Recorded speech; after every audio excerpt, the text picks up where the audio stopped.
I drove by and I'd seen Danny, sitting it was under a small tree. And, he's kind of waving, like, hey. So I was like, hey, what's going on, man? I was like, you need anything? He's like, actually, yeah. And he said, my lawnmower broke down and, can you go get my wheelchair for me? And I was like, wow, okay, surprised. I was actually mowing, and the fuel pump went out on the mower. And so I had to get down off the mower and crawl about 3 feet over up underneath the tree just so I could be in the shade.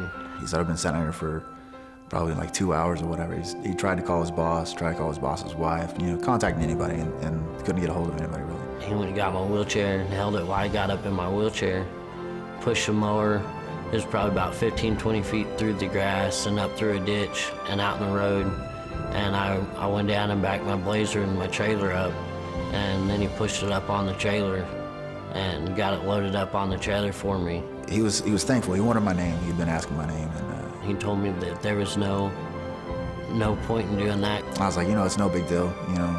I don't really want any recognition. He was like, it is a big deal to him. When you can't walk, you kind of you have to rely on other people for certain things.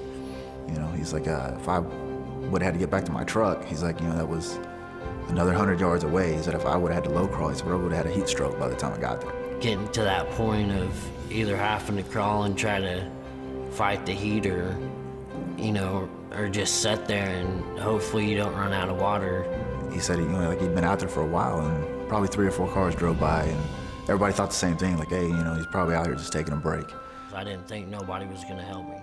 And I don't know if it was just one of those things where, you get the hunch, like, hey, maybe this guy needs something or whatever. When he stepped out and was in uniform, I was like, this couldn't have been any better. I was like an actual hero here and home. We've got our heroes overseas, but, nobody realizes how much they do over here at home. How many troops overseas that are doing things just so we can actually be here having this conversation? They're heroes. I help somebody. That, to me, that's just doing a good thing. Doing something, like I said, do unto others as you would want them to do to you. Yeah, he just looks at it as helping somebody else, It could be next week that, I don't have a job and I'm out struggling, whatever, and my mower breaks down and I'm stuck out there at 115 degrees. I told him that I was calling my stepdad because my stepdad was retired Air Force. He set up the meeting for us to go meet him and his commanders out there. I appreciated he wrote a letter and they hand-delivered it out there. They drove all the way from, I think, Augusta and drove out there one day just to talk to my commander, my chief, and myself, just to say thank you, and that meant a lot.